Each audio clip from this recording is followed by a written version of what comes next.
Varicose veins కి సరైన చికిత్స కోసం సంప్రదించండి ఎవిస్ హాస్పిటల్. నమస్తే రమ్మగారు. నమస్తే జయ. రమ్మగారు, లాస్ట్ వీక్ ఏదో ప్రయాణాలు చేసి వచ్చారు మీరు కదా, దైవ దర్శనాలు కూడా చేసుకున్నారు కదా. ఎక్కడికెక్కడికి వెళ్ళారు, ఏం చూసి వచ్చారు? ఎప్పుడు మీరు ఏం చూసి వచ్చినా మన అందరికీ చెప్తూ ఉంటారు కదా. అంటే ప్రత్యేకమైన దేవాలయాలు అయితే అందరికి తెలుస్తుంది కదా. అవును అని నేనే పెద్ద వీడియోలు అవి తీయను అక్కడ. అవును, ఏవో 2-3 క్యాజువల్ ఫొటోస్ మాత్రమే తీస్తాను. అది కూడా దేవాలయం కుదిరితేనే, అంత పెద్దగా చెయ్యను. కాకపోతే ఈ ప్లేస్ లో ఇవి ఉన్నాయి అని తెలిస్తే వెళ్ళినప్పుడు వీలుగా ఉంటుంది కదా అందరికి అని చెప్పడానికి. ఆ వైపు వెళ్ళినప్పుడు అది చూసి వస్తారు కదా అని. రీయూనియన్ ఉంది మా కాలేజ్ది, దానికోసమని మొన్న 10వ తారీఖు వెళ్ళాలనుకున్నాం. అయితే మా అక్కయ్య వెళ్తూ మేము ముగ్గురం కలిసి వెళ్ళాం. ఇదివరకు ఒకసారి ఏదో మాట మీద మా అమ్మగారి పుట్టిల్లు ముత్తుపల్లి, నేను చెప్పే కదా ముత్తుపల్లి అని, కానీ నేను ఎప్పుడు చూడలే. నా చిన్నప్పుడు నన్ను తీసుకెళ్ళామంటారు వీళ్ళు. నాకు ఊహొచ్చాక నేను ఆ ఊరు పేరు వింటమే తప్పిస్తే అమ్మమ్మ గారింటికి ఎప్పుడు వెళ్ళలేదా రమ్మగారు? మా అమ్మమ్మేమో మా అమ్మ పుట్టగానే పోయారు, తాతేమో మా విద్యకై పుట్టాక పోయారు. అక్కడ ఇంకా మా కజిన్స్ ఉన్నారు, మా అమ్మ కజిన్స్ అందరూ ఎవరిదాని వాళ్ళు బయటకు వచ్చేసారు. మా పిన్నులు ఎక్కువ, మామయ్యలు కూడా బయటకు వచ్చేసారు. పెద్దగా వెళ్ళాల్సిన అవసరం నా దగ్గరకు వచ్చేసరికి ఎప్పుడు చేయ ఎన్నేళ్ళు, అదేలేండి, చాలా పెద్దగా అయ్యేది కదా. దాంతో వెళ్ళాల. మా వాళ్ళంతా వెళ్ళారు, అన్నయ్య వాళ్ళు కూడా అప్పుడప్పుడు వెళ్ళొస్తున్నారు ఏమో మరి. వెళ్ళారు. తర్వాత ఏదో దేవాలయంలో ఇవి చేశారు, మన పునరుద్ధరణ చేశారని వెళ్ళాలనుకున్నారు. నేను ఎప్పుడో అంటా అవి వెళ్ళరా వాళ్ళే ఒకసారి ఊరికే 4 వీధులు అమ్మ చిన్నప్పుడు తిరిగిన వీధులు చూడాలని అని. అంటే సడన్గా మా అక్కయ్య ప్రపోజ్ చేసింది, నువ్వు మాతో పాటు వచ్చి మేము పెద్దవరం వెళ్దాం అనుకుంటాం. పెద్దారం ఈ ఊరి పేరు, పెద్దవరం. అక్కడి నుంచి ముత్తుపల్లి పక్కనే, ముత్తుపల్లి వెళ్దాం మనము, కారులో వెళ్ళొచ్చేస్తే సరిపోతుందంటే సరే. ఈ రెండింటిని కలుపుకుని, నిజాన్ని నేను ఇక్కడ నాకు టఫ్ టైం, కార్తీక పురాణం హడావిడులు ఉన్నాయి, అయినా సరే అని ఒక 3 రోజులు కార్తీక మాసము ఇలా రంగనాథ స్వామిని చూసే అవకాశం, అది మీకు అదొక పాయింట్. రెండోది ముత్తుపల్లి చూడాలని రెండో పాయింట్. ఈ రెండింటిని కలుపుకున్నాం. మామూలుగా కార్తీక పురాణంలో కావేరీ స్నానము అన్న మాట ఓ 30 సార్లు వస్తుంది. అవును, ఏటా అనుకుంటా నేను. ఈ సంవత్సరమైనా వెళ్ళి కావేరీ స్నానం చేయాలని భగవంతుడు అనుగ్రహించట్లా. ఈసారి రంగనాథ దర్శనంతో సగం అనుగ్రహం కలిగిందని నమ్మానమాట. రీయూనియన్ ప్రోగ్రామ్ అయిపోయింది. మా పాత స్నేహితులందరూ వచ్చారు, కాలేజీలో పాత వాళ్ళు. అయితే ఈసారి కాలేజీ రీయూనియన్ మేమే కాకుండా మాకు 2 ప్రఖ్యాత వ్యక్తులతోటి డైరెక్ట్గా మాట్లాడే అవకాశం లభించింది. బేతవోలు రామబ్రహ్మ గారు, ఆయన అనువదించిన దేవి భాగవతాన్ని నేను ఎప్పుడు ఫాలో అవుతూనే ఉన్నా. నేను చెప్పిన దేవి భాగవత గాథలన్నీ బేతవోలు రామబ్రహ్మం గారు సంస్కృతం నుంచి తెలుగు చేసినవే ఒకటి. తర్వాత మండలి బుద్ధప్రసాద్ గారిని కలిసాం. మా ప్రోగ్రామ్ మమ్మల్ని కలవడానికే వచ్చారు వీరిద్దరు. వాళ్ళిద్దరు మాట్లాడుతుంటే నేను అనుకున్న, జయ నాకు ఇట్లా నిదానంగా మాట్లాడడం రావట్లేదు, చక్కగా తెరిపిగా సావకాశంగా ఒక్క అక్షరం అటు ఇటు పోకుండా, సబ్జెక్ట్లోంచి అటు ఇటు డివియేట్ అయిపోకుండా చిన్న మృదువైన పదాలతోటి నేను నేర్చుకోవాలని భావించా జయ. ఆ రోజు నేను స్పీడ్గా మాట్లాడతానని నా నమ్మకం. గబగబా మాట్లాడతా, నిదానంగా మాట్లాడడం, తాపీగా మాట్లాడడం రాదు. నిజంగా నేను ఆ రోజున అనిపించింది వీరిద్దరి దగ్గర ఇది నేర్చుకోవాలి. ఇలాంటి వాళ్ళని అప్పుడప్పుడు వింటూ ఉంటే అప్పుడు మనకి ఏదైనా కొంచెం బాగా మాట్లాడడం వస్తుందేమో అనిపించింది. బాగుంది. అక్కడి నుంచి ప్రోగ్రామ్ అయిపోయింది. అందరినీ స్నేహితుల్ని కలుసుకున్నాం. మా గురువుగారు ఒక ఆయన జిఎస్ గారు వారు ఉన్నారు. వారు లాస్ట్ ప్రిన్సిపల్ కాదు కానీ ప్రిన్సిపల్ గారు రిటైర్ అయ్యారు. మా కజిన్ బ్రదరే. మిగిలిన వాళ్ళు ఇంకా మాకు టీచ్ చేసిన పెద్దవాళ్ళు ఎవరు లేరు. మొత్తాన్ని గ్రూపు కలిసాం. ఇక్కడి నుంచి ఏం చేసామంటే ఆ రోజు సాయంకాలమే దుర్గగుడిలో దర్శనం చేసుకున్నాం. ఈసారి విశేషం ఏంటంటే ఇప్పటికి 2-3 ఏళ్ళుగా దుర్గమ్మ అమ్మవారిని చూసినప్పుడు మల్లేశ్వర స్వామిని చూడడానికి అవకాశం లభించట్లా.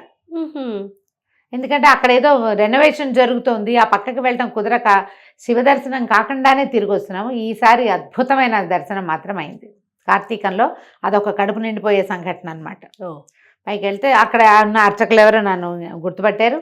చక్కగా అంతరాలయంలో స్వామివారు ఎదురుకుండా నిలబడి చాలా కాలం తర్వాత 6-7 సార్లు వెళ్ళే కదా ఈ మధ్య, ఒకసారి కూడా అవలా దర్శనం.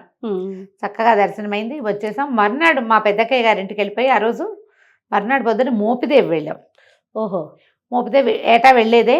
ఒకసారి మోపిదేవిలో దర్శనం చేసుకుని దాని మీద నుంచి అటు నుంచి బయలుదేరి ఈ పెద్దవరం గ్రామం మా ఐదో బావు గారి సొంత ఊరు. ఈ ఊర్లో ఒక పురాతన రంగనాథ స్వామి దేవాలయం ఉంది. దాదాపుగా 250 సంవత్సరాల కంటే ముందు కట్టింది. ఒక 5 తరాల వాళ్ళు 5 తరాల క్రితం కట్టింది. ఒక 300 పైమాటే అనుకో, 250 అని రాశారు అక్కడ. 300 పైమాటే అయి ఉండొచ్చు. పురాతనమైన దేవాలయం. రంగనాథ స్వామి ఎంత ముచ్చటగా ఉన్నారో, బాగా అంత పెద్ద విగ్రహం ఇట్లా అలా కనపడ్డారు. చక్కగా ఉన్నారు. మరి పెద్ద దేవాలయం అని నేను చెప్పను, చిన్న దేవాలయమే, కానీ దివ్యస్థలంగా తెలుస్తుంది. అక్కడ లోపలికి వెళ్తే ఒక పాజిటివ్ వారా ఉంది, జయ, కూల్నెస్. అక్కడ ఒక పేరు ఉందట దేవాలయానికి. చుట్టుపక్కల ఆ ప్రాంతంలో రాజకీయ పార్టీలు ఏ పార్టీ అయినా సరే మొదట వచ్చి దర్శనం చేసుకున్న వాడే గెలుస్తారట. స్వామివారిని ఎవరు దర్శించుకుంటే, ఎవరు ఫస్ట్ దర్శించుకుంటే, నామినేషన్ వేశాక ఎవరు మొదట వస్తే 1 minute ముందు వచ్చిన వాళ్ళు గెలిచిన దాఖలాలు కూడా ఉన్నాయి. అబ్బా బాగుంది. అది ఇప్పుడు 200-300 ఏళ్ళు నాటిది కదా. మరి దాదాపుగా 70 సంవత్సరాల నుంచి మనకు పోటీలు జరుగుతూనే ఉన్నాయిగా. మన స్వతంత్రం వచ్చాక ఇవే కదా రాజకీయ పార్టీలు. ప్రతి 5 ఏళ్లకి నామినేషన్లు హడావిడి నడుస్తుంది కదా. ప్రతిసారి మొదట వచ్చిన వారే గెలిచారు. దివ్యస్థలం. ఎండమెంట్స్లోకి వెళ్ళినట్టు లేదు, లేదా వెళ్ళిందో కాస్త అటు ఇటుగా ఏదో జరుగుతోంది, కానీ అంత బాగా అర్థం కాలేదు నాకు. ఒక పురాతనమైన కట్టడము. మనకి ఇప్పుడు సీతారాం బాగు అవి ఇక్కడ హైదరాబాద్లో చూస్తాం చూడు, ఒక పెద్ద ముందు భాగము ఒక పెద్ద కట్టడం లాగా కనపడుతుంది. అవును, ఈ దేవాలయాన్ని కూడా అలాగే కనపడుతుంది. లోపలికి వెళ్తే పక్కన కుడి చేతి వైపు రాముల వారి దర్శనం కూడా అవుతుంది. ఎంత బాగున్నారు. పూర్వం అట ఈ ప్రాంతంలో ఉన్న జమీందారుల కుటుంబాల్లో ఒకరికి భూతప్రేత పిశాచాలేవో ఆవహించినాయి. ఈ ప్రాంతంలో ఉన్న వేదాల వారి కుటుంబాల్లో వైష్ణవ కుటుంబాల వారు వెళ్ళి వాళ్ళకి ట్రీట్ చేశారు. అయితే ఆయన సంతోషించి 5 గ్రామాలని వీళ్ళకి ఇచ్చారట. ఇస్తే ఈ 5 గ్రామాలు 5 కుటుంబాలు అయినట్టున్నాయి. కొంచెం ఆస్తులు ఏముంది కూర్చుని తింటుంటే. అయితే అప్పుడు వీళ్ళు ఏమనుకున్నారట, ఏదైనా భగవత్ సేవ చేసుకుందామో, మనకి అయాచితంగా వచ్చిన సంపదనని శ్రీరంగం వెళ్ళి అక్కడి నుంచి ఒక ఇంత ప్రతిమని తీసుకొచ్చుకున్నారు. ఏమంటారు దాన్ని, మనం ఇత్తడిది లాగానే అనిపించింది నాకు. లోహ ప్రతిమ అందున్నారు రంగనాథ స్వామి. శ్రీరంగంలో సేవించుకుని స్వామిని అక్కడి నుంచి దేవాలయంలో సేనింపజేసి లోపల అక్కడి నుంచి తెచ్చుకుని వచ్చేటప్పుడు కూడా 40 రోజుల పాటు ప్రయాణం చేసి ప్రతి చోట స్వామివారికి తీసుకొస్తున్న ప్రతిమా స్వరూపానికి సేవాకాలాలు జరిపించి సేవ మానల తొలి రోజు నుంచి మధ్య మధ్యలో ఎక్కడెక్కడ శ్రీ వైష్ణవ కుటుంబాలు ఉన్నాయో ఆయా ప్రాంతాల్లో విడిది చేయటము, అక్కడ స్వామివారికి సేవాకాలం జరిపించుకుని ఆ స్వరూపాన్ని తీసుకొచ్చి ఇక్కడ ప్రతిష్ఠ చేసుకున్నారు. వెనకాల ఒక రాతి ప్రతిమ. చక్కగా ఉన్నారు. శ్రీదేవి భూదేవి పాదాల దగ్గర కూర్చుని నిద్రాముద్రాభిరాముడుగా ఉన్నటువంటి స్వామివారిని ప్రతిష్ఠ చేశారు. అప్పటి నుంచి కూడా ఒక కుటుంబాన్ని పెట్టుకున్నారు. దిట్టకవి వారుట వారి కుటుంబాన్ని పెట్టుకున్నారు. వాళ్ళే ఈ సేవాకాలం జరుపుతున్నారు. ఆనువంశిక అర్చకులు ఉన్నారు, ఆనువంశిక ధర్మకర్తలు ఉన్నారు. ఏదైనా చూసినప్పుడు మనకి ఒక్కొక్క భావం కలుగుతుంది. ఏదైనా దేవాలయానికి వెళ్తే ఒక్కో చోట దుఃఖం వస్తుంది, సంతోషం కలుగుతుంది, అబ్బో ఎంత బాగుంది అనిపిస్తుంది. ఇది ఎప్పుడు జరుగుతుంది? మనం అదే పని మీద వెళ్తే, ఏదో దండమేటం వెళ్ళిపోయాం కాకుండా కళ్ళు ఆ ప్రతిమ ఆ దేవస్థానం లోపల పెడితే ఫీల్ కలుగుతుంది. ప్రతి వాళ్ళు మాకు కలగలేదు అని చెప్పకండి, ప్రయత్నం చేసి చూడండి ఏం ఫీల్ వస్తుంది ఇది చూస్తే మనకని. నాకు ఒక పొట్టలో చల్లటి భావన కలిగింది జయ. ఎంత సంతోషంగా అనిపించిందో. పైగా ఈ చెప్పాక కార్తీక మాసం రంగనాథుడిని చూసే అవకాశం లభించడమే చాలా సంతోషంగా అనిపించింది. ఆ పూట అక్కడే ఉన్నాం, అక్కయ్య వాళ్ళు అక్కడే ఉన్నారు, మేము పక్కనే ఉన్నాం. అద్దెంకివారిపాలెంలో మా ఫ్రెండ్ పావని ఉన్నారు. మనకి కామెంట్స్లో విచారపు పావని అని పేరు కనపడుతుంది ఎప్పుడు కదా. వాళ్ళ ఇంట్లో ఉన్నాం మేము. వాళ్ళ ఇంట్లో ఆగాము. అయితే మర్నాడు పొద్దున ఈ ముందు రోజు సాయంకాలం ఈ స్వామివారిని చూసేసి మర్నాడు పొద్దున మా అమ్మగారి పుట్టిలేని ముత్తుపల్లి గ్రామానికి వెళ్ళాం. తొలికాలంలో ముక్తిపల్లి అట, అది ఇప్పుడు ముత్తుపల్లి అంటారు. ముక్తిపురిని ముత్తుపల్లి అని చేశారు. ఈ దేవాలయం కూడా 300 సంవత్సరాల క్రితం అట ఆహా, ఇక్కడ ఏం స్వామి అండి? ఇక్కడ సీతారామచంద్ర స్వామి, ఓహో. సీతారాముడు లక్ష్మణుడు. అయితే ఇదొకట ఒక వైష్ణవ కుటుంబాలు ఉన్నాయి, అది వైష్ణవ అగ్రహారం. వారికి కొంతమందికి కళలో స్వామివారికి అనిపించారట. ఈ ముక్తిపురికి చుట్టుపక్కల ఉన్న గ్రామాల్లో మీసాలవారిపాలెం దాని పేరు. ఆ పాలెంలో ముత్తయ్య అనేటువంటి ఒక మాదిగ కులానికి చెందిన రైతు ఒక ఆయన పొలం దున్నుతుంటే ఆయనకు ఒక పెట్టె దొరికింది, పెద్ద పెట్టె. ఆ పెట్టెలో విగ్రహాలు ఏవో ఉన్నాయి. ఆయన పెట్టె తెచ్చి యువతలు పెట్టుకున్నాడు. ఏం చేయాలో అతనికి తెలియదు. ఎప్పుడైతే అతనికి ఆ పెట్టె దొరికిందో ఇంచుమించుగా 1-2 రోజులు అటు ఇటుగా ఈ అగ్రహారీకుల్లో చాలామందికి స్వామివారి నేను మీసాలవారి పాలెంలో ఉన్నాను అని చెప్పినట్టు కల వచ్చింది. ఒకళ్ళకి కాదు, చాలామందికి వచ్చిందట. వస్తే వీళ్ళు ఆ మీసాలవారి పాలెం వెళ్ళి ఆ ముత్తయ్య అనే రైతుని అడిగితే ఆయన అన్నట్టు ఆ పెట్టె ఇస్తాను, మీ ఊరికి నా పేరు పెట్టండి అని అడిగేట. ఇస్తాను, ఇచ్చేస్తా, అతని పొలంలో దొరికింది అతందే కదా, కానీ ఇస్తాను కానీ నా పేరు పెట్టండి అని అడిగేట. అప్పుడు ముక్తిపురిగా ఉన్న ఈ అగ్రహారాన్ని ముత్తుపల్లిగా చేశారట. తీసుకొచ్చి ప్రతిష్ఠ చేసుకున్నారు. ఈ వైష్ణవ కుటుంబాల వాళ్ళందరూ అగ్రహారీకులంతా కూడా తమ తమ పొలాలని స్వామివారికి పేరుని రాసిచ్చారు. కొంత స్వామివారి కైకర్యాలన్నీ జరగాలి కదా. 300 సంవత్సరాల క్రితం నిర్మించబడిన దేవాలయం. అయితే 2003లో జీర్ణాలయ ఉద్ధరణ చేశారు. చేసి కొంచెం గుడి ఇది మార్చారు. ఇప్పుడు మొదట కట్టిన గుడి కాదు, కానీ ముత్తయ్య అనే ఆయనకి దొరికిన విగ్రహాలే ఇప్పటికీ ఉన్నాయి.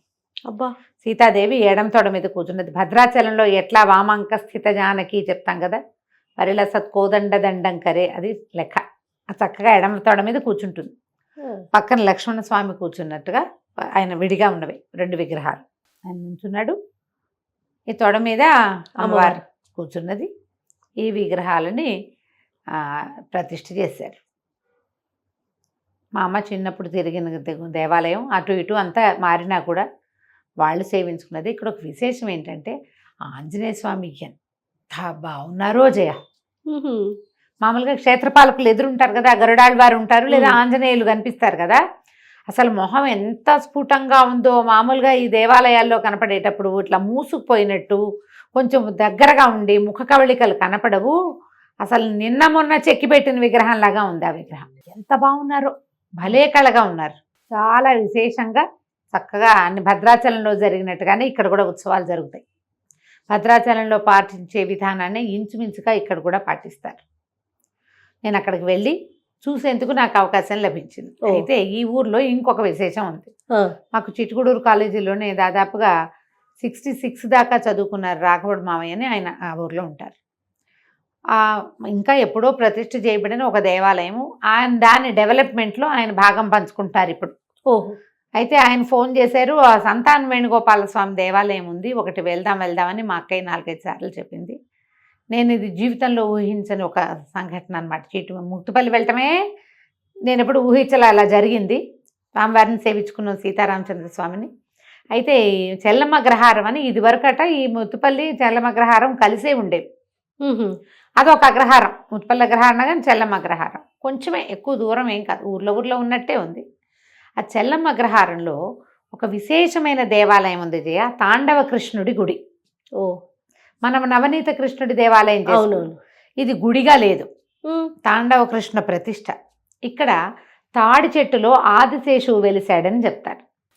పెద్ద తాడి చెట్టు ఉంది, ఆ తాడి చెట్టుకి గిలకలు రాలుతాయి కదా, తాడి చెట్ల మించి గులకలు అంటారు, గిలకంటారు గులకంటారు. బరకగా ఉండి ఇంత వంపులుగా ఉన్నవి రాలి పడుతుంటాయి తాడి చెట్టు. పొయ్యిలో పెట్టుకునే వాళ్ళని చేయ, నాకు తెలుసు, గులకలు చెక్కమా మండుతాయి. ఆ గిలకల్ని పొడి చేసి దీపావళి టపాసులు అవి మందుకుంటూ కూరతారు చూడు, ఈ పూల పొట్లాలు అవి చేస్తారు, దాంట్లో వాడేవాళ్ళు. అయితే ఇక్కడ 5 పడగల నాగేంద్రుడు లాగా గిలకలు వస్తాయి ఈ తాడి చెట్టుకి. నేను కంటితో చూసొచ్చాను జయ, నేను ఇలా పరిచినట్టు ఒకటే కొమ్మ ఇట్లా ఉండి 5 తల్లు, ఇట్లా 5 వేళ్ళు ఉన్నాయా, ఇలాగా మధ్యలో అది పెద్దదుండి 2 పక్కల కరెక్ట్ గా సర్పం లాగానే ఉంది జయ. సర్పమే ఇప్పటి వరకు అలానే పడుతుంది, అలాగే ఉంది ఆ ఒక్క చెట్టే.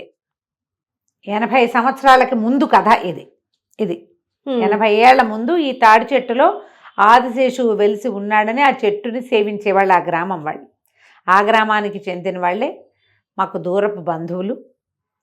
ఆయన స్వామివారికి దండం పెట్టుకున్నారు. ఆయనకు సంతానం లేదు. ఉహు. నాకు ఎవరైనా పిల్లవాడిని దత్తు ఇచ్చినా సంతానం కలిగినా నీకు తాండవ కృష్ణుడిని ఇక్కడ ప్రతిష్ఠ చేస్తాను. సర్పం తల మీదే కదా కృష్ణుడు నాట్యం చేశాడు. అంతేగా. కాళీయమర్దన కృష్ణుడు ఉన్నాడు ఇక్కడ. అయితే ఆయన మొక్కుకుంటే వాళ్ళ బంధువుల్లో ఒక పిల్లవాడిని వెంటనే ఆయనకి దత్తుకి కుదిరారు. ఎవరినైతే దత్తు తీసుకున్నారో ఆయన కొడుకుల్లో ఒక ఆయన మా చిట్టుగూడూరు కాలేజీలోనే చదువుకున్నారు. వాళ్ళ మనవరాలే ఇప్పుడు మా అన్నయ్య కోడలు కూడా. ఆహా. తెలీదు మాకు. చూడండి. ఆయన ఎవరైతే ఈ దేవాలయాన్ని ముందు ప్రతిష్ఠ చేశారో ఆయన మునిమనవరాలు ఇప్పుడు మా ఇంట్లో ఉంది. ఓ. మాకు తెలీదు. అక్కడికి వెళ్ళాక నిన్ననే నేను తెలుసుకున్నాను. మాకు తెలుసు అన్నాడు మావాడు, నాకు తెలీదు అసలు ఇక్కడ ఈ కృష్ణుడి దేవాలయం మేము ఇంత ఎక్సైట్మెంట్కి గురైనట్టు వాళ్ళకి తెలియలేదు అసలు. అయితే ఎప్పుడైతే మొక్కుకున్నారో ఆయన తాడి చెట్టు దగ్గరే ఈ తాండవ కృష్ణుడిని ప్రతిష్ఠ చేశారు. ఒక రాతి శిల్పం. చక్కగా ఉన్నాడు కృష్ణుడికి. ఇంతే కృష్ణుడు కనిపిస్తాడు. పైన పడగ, అదే పడగ మీద నుంచున్నట్టు పైన ఇట్లా చిన్నగా కవర్ చేస్తున్నట్టు కనపడుతుంది అనమాట. ఓకే. పడగ మీద నిలబడినటువంటి కృష్ణుడు, తాండవ కృష్ణుడు ఎట్లా ఉంటాడు? ఒక కాలు కింద, ఒక కాలు ఇట్లా పైకి లేచి తోకని చేత్తో పుచ్చుకుని అదే ప్రతిమ. అయితే తర్వాత కాలంలో ఈయన నేను చెప్పిన రాఘవాచార్యులు గారు స్వామివారికి ఒక నీడ లేకుండా ఏమీ లేకుండా ఇలా చెట్టు కింద పడి ఉన్నాడు.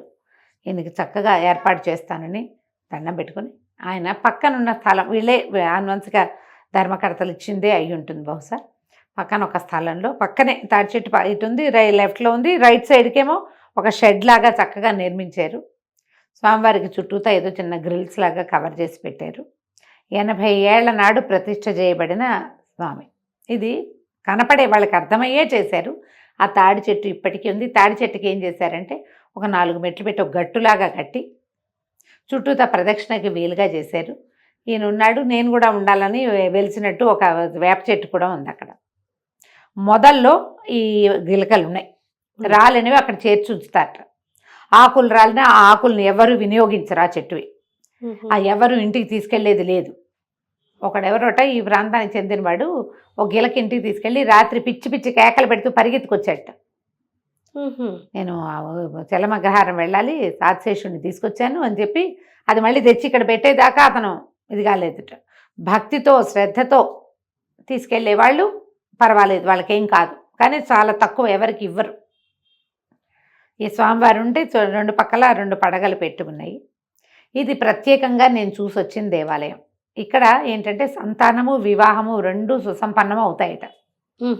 ఈ 70-80 ఏళ్ల నుంచి, 80 సంవత్సరాల ముందు నుంచి కూడా ఎవరైనా ఇక్కడ మొక్కుకుంటే పిల్లలు పుట్టని వాళ్ళే లేరు. అబ్బా, అంత సంతాన సాఫల్యం కలిగించగలిగే దైవం. ఎందుకంటే ఈ సర్పం పక్కనే ఉండటము. అదేనండి. ఎప్పుడు కూడా మనం చెప్పుకుంటాం కదా నాగదోషాలని.